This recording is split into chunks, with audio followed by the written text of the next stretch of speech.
kawan pajak, selamat datang di podcast Si Biru. Senantiasa melayani dengan baik, berintegritas, ramah, dan unggul. Nah, di episode perdana ini dengan saya Dahniar Kusumastuti, kali ini saya akan berbincang-bincang dengan penyuluh pajak KPP Pratama Kediri. Topik kali ini adalah nomor pokok wajib pajak. Apakah itu NPWP? Bagaimana cara mendaftar NPWP? Dan apa saja kewajiban setelah mempunyai NPWP? Tapi sebelum kita berbincang dengan Kak Atet dan Kak Baim, jangan lupa bagi kawan pajak untuk like, komen, dan subscribe YouTube KPP Pratama Kediri dan Instagram @pajakkediri.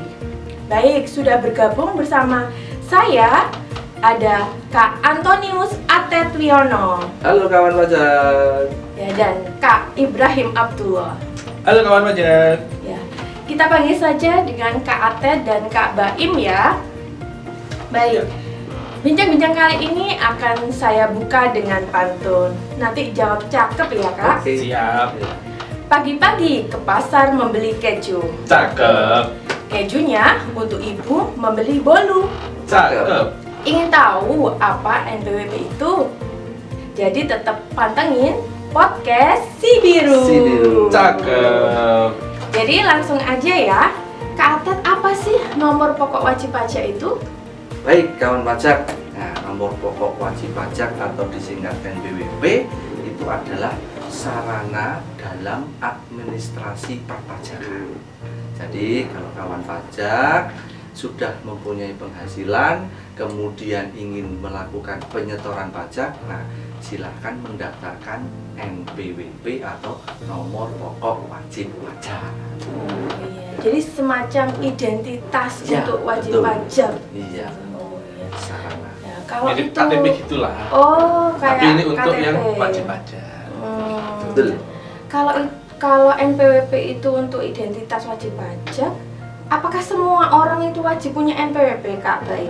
Nah, itu. Jadi, yang wajib memiliki NPWP adalah yang sudah memenuhi persyaratan subjektif dan objektif. Nah, apa itu subjektif objektifnya? Sederhananya begini, kawan pajak semua. Satu, persyaratan subjektif. Persyaratan subjektif itu adalah warga negara Indonesia. Jadi setiap orang yang sudah lahir di Indonesia atau sudah di Indonesia selama 168 hari atau 6 bulan itu sudah memenuhi persyaratan subjektif. Subjektif, betul. Sekarang tinggal memenuhi objektifnya atau tidak. Nah, apa itu objektif? Punya penghasilan apa tidak? Nah, penghasilannya bagaimana? Lah, kalau penghasilan saya cuma sedikit.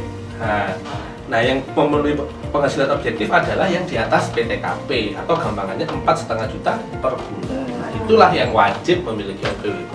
Iya, itu kawan pajak. Jadi tidak semua. Jadi tidak semua, Tidak semua, ya. tidak serta-merta punya penghasilan wajib Harus punya punya NPWP. NPWP. Tidak. Lah, kalau ini banyak terjadi ya, kawan pajak itu diwajibkan untuk melampirkan NPWP ketika mau mengajukan kredit di bank. Padahal penghasilannya itu seperti yang Kak Baim bilang masih di bawah 4,5 juta. Ya, ya. Itu bagaimana? Boleh atau tidak itu? Boleh-boleh saja. Karena kan tadi kalau di atas 4,5 juta wajib. Di bawah itu hukumnya boleh, tidak dilarang. Selama asal jika sudah memiliki NPWP tetap harus menjalankan kewajiban perpajakan. Memang kalau di bawah PTKP tidak dipotong pajaknya, tapi ada kewajiban lapor SPT namanya. Jadi boleh ya kawan pajak ya, tapi harus diingat harus lapor penghasilan dengan mengisi SPT tahunan seperti itu ya. Ya, lapor. Iya, lapor saja. Ya, lapor ya. aja. Gitu, Ya. lapornya. Kemudian kita balik ke Kak Atet. Ya. Ya. Gimana cara daftar NPWP itu Kak Atet? Oh, gampang banget. Ya, sekarang kan sudah zamannya online ya. Ya. Nah, jadi kalau kawan pajak ingin mempunyai NPWP, silahkan mendaftarkan secara online ya melalui www.pajak.go.id ya. Jadi langsung aja nanti online, kemudian kemudian searching di www.pajak.go.id lah. Untuk kawan pajak yang orang pribadi, nanti cukup dengan KTP dan KK. Siapkan KTP dan KK. Tapi kalau untuk kawan pajak yang berbadan hukum, CV, PT, lembaga, yayasan, nah siapkan fotokopi KTP, KK, kemudian NPWP pemimpinnya, direkturnya, dan aktanya. Semua harus di-scan dalam bentuk PDF. Ingat, tidak lebih dari 2 MB. Supaya apa? Kawan pajak nanti tidak merasa lama untuk mendaftarkan NPWP. Jadi gampang, silahkan online, lengkapi persyaratannya, nanti tinggal next, nanti sampai akhir itu ada nomor NPWP-nya gitu. Oke, jadi tidak perlu datang ke kantor pajak lagi, online. cukup Dan itu langsung online. jadi Kaknya. Jadi itu langsung jadi. Jadi nanti semua persyaratan terpenuhi, uploadnya oke, langsung dapat nomor NPWP seketika itu juga dan sudah bisa digunakan. Memang nanti akan ada beberapa validasi dari KPP, tapi itu NPWP-nya sudah bisa digunakan. Nomornya sudah ada. Nomornya sudah ada, sudah dikirim ke Oh, email. jadi di email itu Ya, sudah ada ada. NPWP elektroniknya Ada. ya? Betul. Oh, jadi sudah ada. Cuma tunggu NPWP fisiknya. Betul. Tetap dikirim atau tidak NPWP fisiknya? Kalau NPWP fisiknya itu dikirim paling lama 1 bulan. Nah, tapi kalau kawan pajak ingin mengambil, boleh, silakan. Ya, jadi setelah melakukan pendaftaran sudah keluar di emailnya. Nah, 1x24 jam silakan ke KPP atau besoknya diambil kartunya bisa.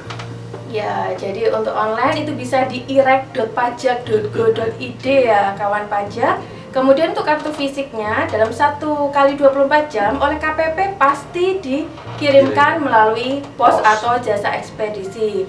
Jika kawan pajak dalam jangka waktu 1 bulan belum menerima NPWP, seperti kata Kak Atet, bisa datang langsung ke KPP untuk cetak ulang. Nah, sekarang gantian ke Kak Baim. Kalau SIM itu kan ada jangka waktu berlakunya ya, jangka kemudian waktunya 5 tahun harus betul, diperpanjang iya. ya. Kalau NPWP ini ada masa berlakunya nggak? Nah, ini NPWP itu istimewanya berlakunya seumur hidup atau selama menjadi warga negara Indonesia. Nah, kalau misalnya kawan pajak keluar negeri lebih dari 6 bulan itu baru boleh dihapus. Tapi kalau masih di Indonesia masih ya hidup lah ya, berarti itu tetap berlaku NPWP-nya. Tapi ada istilah namanya non efektif Tania. Kalau misalnya persyaratan subjektif atau objektifnya itu sudah tidak memenuhi, atau kawan pajak mungkin sudah saya usaha saya mau saya kasihkan anak saya mau tak di rumah aja deh, ngongkang-ngongkang biar anak saya yang teruskin. Nah, memang nggak bisa dihapus, tapi bisa di non efektif. Kalau usianya usia non produktif. Betul. Jadi bagi kawan pajak yang sudah tidak produktif, biasanya di usia-usia tua, usia-usia lanjut kan sudah tidak berproduktif. Artinya tidak berproduktif itu sudah tidak memiliki penghasilan, monggo bisa mengajukan permohonan non efektif.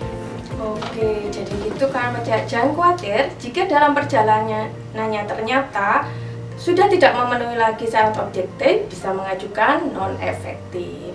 Nah, ini untuk pertanyaan terakhir ini Kak Atet. Ya.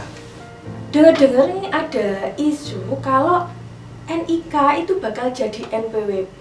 Lah, kalau seperti itu berarti semua orang nanti dikenai pajak dong Kak Atet? Wah, belum tentu juga. Ya. Jadi informasi Mbak Niar, Kak Baim, dan kawan pajak semua, ada Undang-Undang Nomor 7 Tahun 2021 tentang harmonisasi peraturan perpajakan. Nah, salah satu klasternya adalah ketentuan umum dan tata cara perpajakan, di mana di situ diatur bahwa nanti NIK itu atau nomor induk kependudukan itu otomatis akan menjadi NPWP khusus bagi orang pribadi. Ya, khusus bagi orang pribadi. Nah, kapan berlakunya? Secara ketentuan itu per 1 Januari 2022.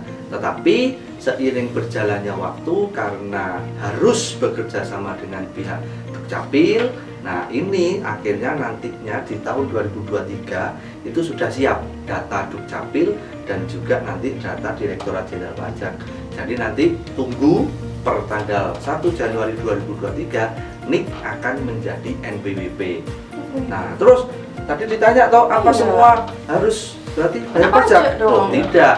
Sudah diterangkan Kak Baim kan bahwa bagi kawan pajak yang sudah memenuhi syarat subjektif dan objektif baru bisa membayar pajak. Apa salah satunya? Objektifnya adalah sudah punya penghasilan dan di atas PTKP. Jadi kalau kawan pajak belum punya penghasilan atau penghasilannya di bawah PTKP, belum wajib meskipun NIK itu adalah NPWP. Jadi seperti itu kan pajak. Jadi tidak serta merta Ya, ya, ya. tetap diterapkan Otomatis PTKP itu masih ada. Betul. Baik, seru sekali sepertinya obrolan kita di episode perdana ini kawan pajak. Kalau boleh saya merangkum ya, berarti NPWP itu adalah identitas Betul. untuk wajib pajak melaksanakan kewajiban perpajakannya. Betul sekali. Kemudian pendaftarannya bisa secara online di irek.pajak.id. Dan gratis ya kawan pajak ya. Oh iya, Layanan itu ya. Tidak dipungut biaya. Yang terpenting Penting adalah itu, gratis semua semuanya. layanan dari kantor pajak tidak dikenai dipungut biaya. biaya. Betul. Gitu. Nah, untuk mengakhiri episode kali ini ada closing statement mungkin dari Kak Atep.